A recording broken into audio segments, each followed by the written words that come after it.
Solve this equation, and I'll marry you.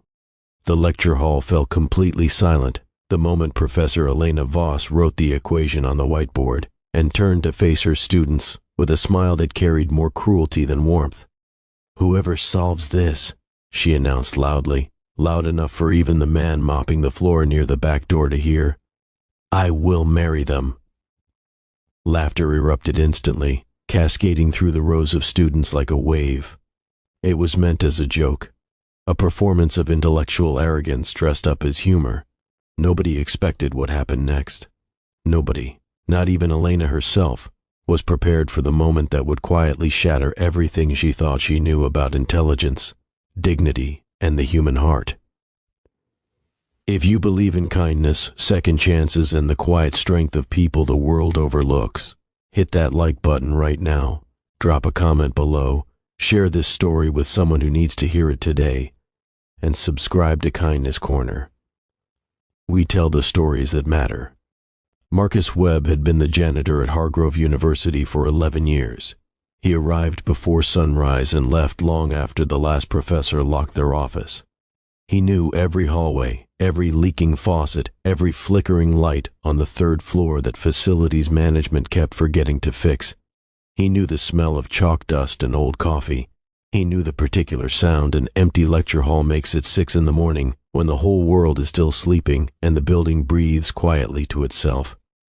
What nobody at Hargrove University knew, what nobody had ever thought to ask, was what Marcus had carried inside him for all those years, folded carefully and kept private like a letter too precious to throw away. Marcus had grown up poor in a small town where being smart was sometimes more burden than gift. His mother worked 2 jobs and his father had left before Marcus was old enough to remember his face, but Marcus had loved mathematics with a devotion that bordered on spiritual. Numbers made sense to him in a world that often didn't. He would solve problems in the margins of old newspapers, work through theorems by flashlight when the electricity was cut off, and save up for months to buy a single-used textbook from the shop on the edge of town. He had earned a full scholarship to a university at 18, had walked onto that campus with his one good shirt and a hunger that had nothing to do with food. Then his mother got sick, not slowly, not with warning, but suddenly and seriously, the kind of sick that requires someone to be present every single day. Marcus left university without completing his degree. He told himself it was temporary. That was 22 years ago. Life had a way of making temporary things permanent without ever asking your permission. He ended up at Hargrove by a series of small steps that each seemed reasonable at the time. The job paid steadily, had benefits, and allowed him to be around the one environment that had always felt most like home, a place where ideas lived. He never spoke about his past to his colleagues. He listened mostly. He watched professors argue in hallways about theorems and methodologies. He quietly enjoyed it all the way a man standing outside a warm restaurant enjoys the smell of food, grateful just to be near it, not expecting to be invited inside. On the morning Professor Voss made her announcement, Marcus was running behind schedule. The mop bucket squeaked on the floor near the rear entrance of Hall B, and he had paused to tighten a loose wheel when the laughter broke out from inside. He stood in the doorway for just a moment, meaning only to glance, but then he saw the equation on the board, and something in his chest went absolutely still. It was a polynomial factorization problem layered within a proof structure, elegant, difficult, and genuinely beautiful in the way only certain mathematical expressions can be. He had seen a problem like it once before, in a graduate textbook he'd borrowed from the university library and read during his lunch breaks for 3 weeks. He had solved a variation of it on a paper bag from the cafeteria, sitting alone at a back table while students around him scrolled their phones without noticing him at all. He watched as student after student shook their heads. He watched Professor Voss pace with theatrical patience, her smile never quite leaving her face, the smile of someone who already knows the answer and is enjoying the performance of other people not knowing it. It wasn't malicious, he told himself. She was a gifted professor. She simply had never learned to imagine brilliance in someone who carried a mop. Marcus did not plan what happened next. He would later say it felt less like a decision and more like something that had been waiting inside him for a very long time, and had simply finally found a door left open.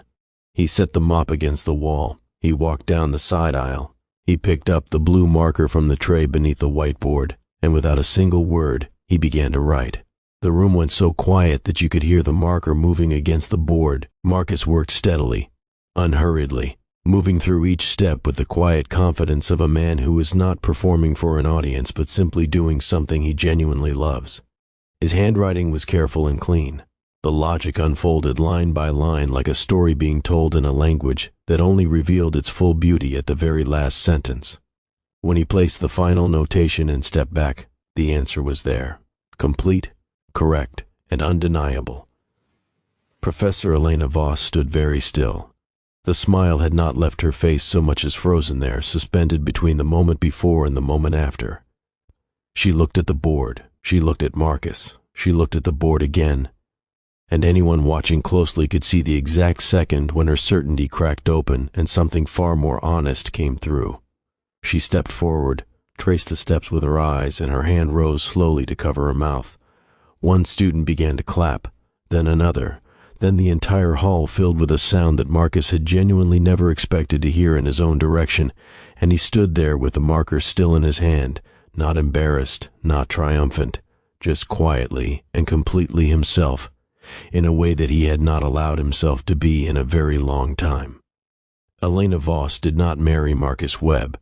The joke had been a joke, and both of them knew it, and later they would even laugh about it over coffee that she invited him to, in a small cafe near campus where she sat across from him and asked him, seriously and with genuine shame in her voice, why he had never told anyone. He told her about his mother. He told her about the scholarship and the textbooks and the paper bag and the lunch table. He told her without bitterness, because he had made his peace with his life and found genuine meaning in it, and he had never needed anyone's recognition to know his own worth. But Elena did something that mattered more than a marriage proposal born from a joke. She made calls, she spoke to the dean, she advocated, loudly and persistently, for a mature student scholarship program that would allow working adults to complete degrees they had abandoned out of necessity. The first recipient, the following academic year, was Marcus Webb, who enrolled part-time in the mathematics department and submitted his first graded assignment with the same calm, unhurried care that he had brought to every equation he had ever loved. He was 51 years old. He had never stopped being a mathematician. The world had simply taken a very long time to notice. If this story moved something in your heart, if it reminded you that brilliance wears many different faces and that it is never too late to be seen, please like this video, share it with someone who needs to believe in themselves today, and subscribe to Kindness Corner so you never miss a story like this one. Before we go, drop a comment below and tell us, who in your life carries a gift the world hasn't noticed yet? We'd love to read every single one.